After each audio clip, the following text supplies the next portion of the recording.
Hello everyone. Thank you for watching another video on the Unfound podcast channel. Today you will be watching a video of my description for the disappearance of Brandi Wells. Before I get into it, I just want to remind all of you that these videos that I will be doing, or I've done and will be doing, are not, of course, meant to replace the actual audio episodes that come out every Friday. These videos are done as supplemental material in an effort to help you better understand the locations, routes, maybe a timeline that could be involved in that disappearance. As I've said, some disappearances that we've covered on Unfound do not lend themselves to doing a video like I'm going to be doing now, like I've done the first few that I've already done, going back to the first one, Suzanne Lyle. But many do, and that's why I'm doing these videos. I think anything that I can do to help you better understand these disappearances makes it more probable that one of these will get solved. That's my attitude. And so if I look back at all the disappearances that we've covered, and I think some of them deserve to do something like I'll be doing today, then I will do it. So this video regarding the disappearance of Brandi Wells, and I should say before I'm done, I'm going to release a new bit of information regarding her disappearance that I discovered on my own. I've already sent it to her mother and her mother Ellen, who I remain in contact with, and she was not aware of this story, but I will fill you in on that before I am done here. Now what you're looking at up here, right here, 1016 McCann Road in Longview, that is where Graham Central Station, that country bar, was. There's another bar there now using the same building, but Graham Central Station does not exist anymore. But that is where Brandi went the night that she disappeared back in 2006, right here. And down here, way at the bottom of the screen where the red mark is, on Interstate 20, is where her car was eventually found 5 days later. We don't know if it was there the whole time or it had been parked there just before it was found. I don't think anybody is quite sure of that. But that is where her car was found, right on the highway, westbound. This direction is west, by the way. That's north, that's south, that's east, and that's west. But it was headed westbound. So this is where Graham Central Station was. This is where the car was. Now, in between there, if you will remember that even though Brandi is missing, her phone was found. And it was found in the possession of a man who claims that he found it on a street. And that street is West Ekman Street, right here. I do not have the exact, I don't know if there's an exact location, but this is where Ekman Street is. West Ekman Street. Right here in the middle. I guess you could say in between where Graham Central Station is and where her car was eventually found. It doesn't seem like it's that much out of the way between the two. And what it's saying here over on the left side on the Google screen, if you maybe can just catch it right there, this is 7 miles from here to here, and to drive it right now would take about approximately 13 minutes. So it seems, now of course nobody believes that Brandi parked her car there. It is believed that somebody who did something to her parked her vehicle there. Once again, there's no proof that she didn't park her car there, but it is presumed that she didn't, and I think that makes a lot of sense. So she's at up here at Graham Central Station. Something goes on, but her phone is found right here, seemingly on the way to where her car was eventually found. It could mean that the phone was thrown out of the car on the way to getting it dumped. Or it could mean something else. It could be that somebody just made it look like that. Very possible. Very possible. It seems to me, if we are to believe that she did not dump her car there, but somebody else did, my perception is that somebody was trying to make it look like she was headed back toward where she was from, in Brownsville. And trying to get people to think, well, she drove down here and something happened, a car ran out of gas or something mechanically or something happened to it, and it was she who dumped the car there and not somebody else. I think that's what somebody was trying to do in these particular circumstances. Now, if we go down here to where the car was left, and I'll just zoom in here to the approximate location now. Right in here, I'll just mark it so all of you can see it somewhere in there. You can see there are some buildings here. There are some businesses here. But there's also a lot of woods, forest, trees, at least on the north side of the highway. Let's see if this computer is going to work with me. I should tell you, I hate this Dell computer. I hate it. I hate it. I really do. But this is approximately where her vehicle is found. There's a clean blast service there. I don't know what that is. RV Park and Resort right here.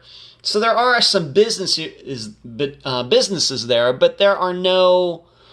It's not a residential area, but it does seem like the area where somebody could dump a car and walk away and wouldn't have to walk too far to get to what we might call civilization.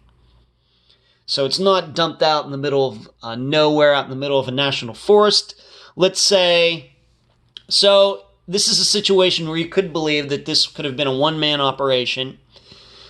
He dumps the car and then walks away, maybe just goes right off into this, off to this 20 access road. Nobody would see him on the highway, just walks right out of the area pretty easily. In contrast to, once again, dumping a car in the middle of the city where other people might see him.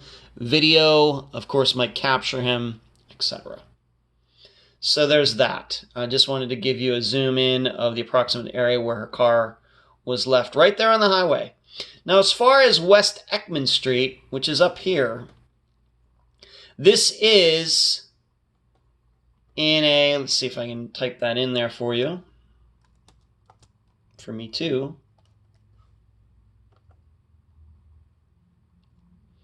There it is, West Ekman, right there in the middle of the street. Just a very, very short street. If we were to go up this way, this is where Graham Central Station is. If we were to go this way, that's down where the car was found. Very short street. I have been told that this is not in the greatest part of town. I've never been there, but that's what's been said. But allegedly what happened, the guy who, and there was two other people with him, the guy that was eventually found with Brandi's phone claims that he found the phone like lying next to the street, like by the sidewalk, and he picked it up. Battery still worked in it and everything, and he started using it. And of course, he was eventually tracked down. These three people, of those three people, two of them passed the lie detector test, one did not.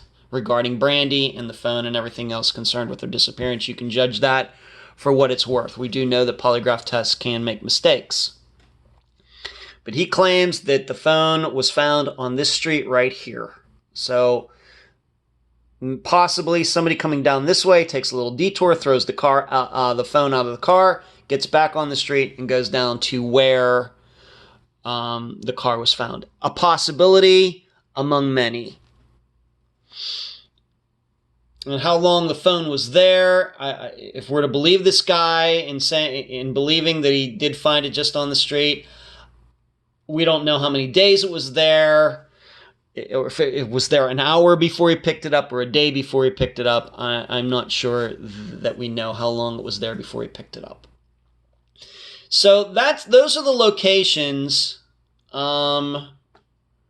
regarding, let me see if I can pull that back. There we go. There's the first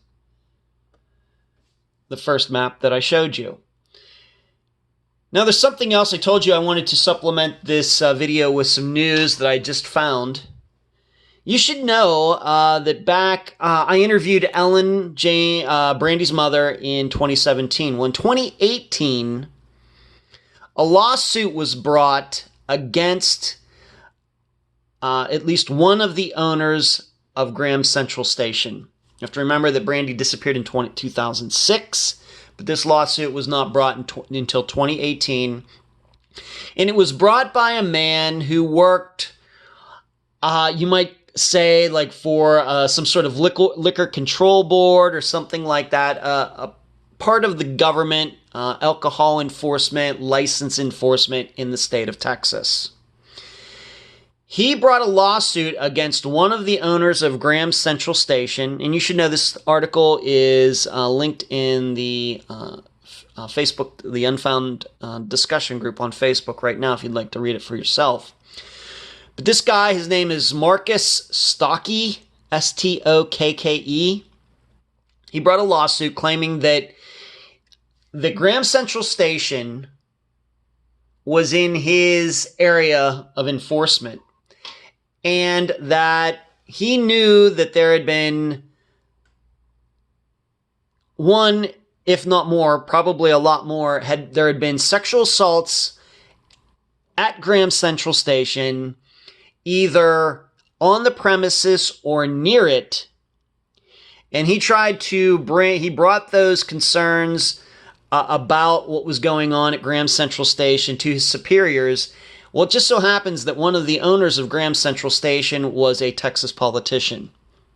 And it is alleged in the lawsuit that she used her political power to make these concerns, these allegations against Graham Central Station, her business, that it was kind of allowing these things, quote unquote, allowing these things to happen. And she wanted to make it all go away, and she used her political power to do so. Until today, I'm doing this video on September 10th, 2020. Until today, I'd never heard anything about that story. And once again, this lawsuit wasn't brought until 2018, so 12 years after Brandi disappeared.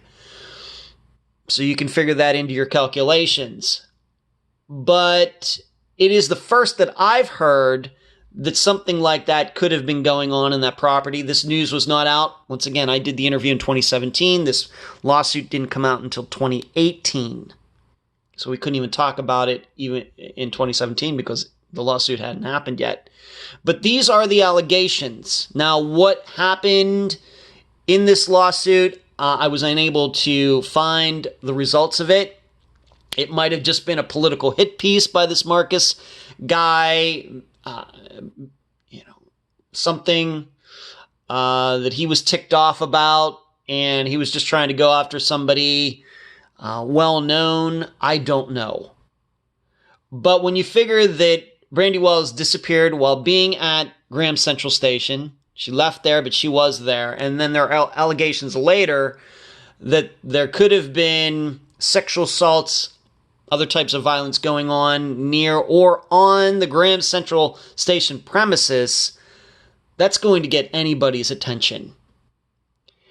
And so I wanted to bring it up to you. Once again, you can find the link to that piece of news in the Unfound discussion group on Facebook. Of course, you could probably also go to Google and search it for yourself. Just do a search for Graham Central Station. It's not Grand, it's Graham, Graham, Central Station, and Marcus Stocke, Marcus, and then Stokke, and I'm sure it will come up. I sent this article to Ellen, Brandi's mother. She had never heard anything about it.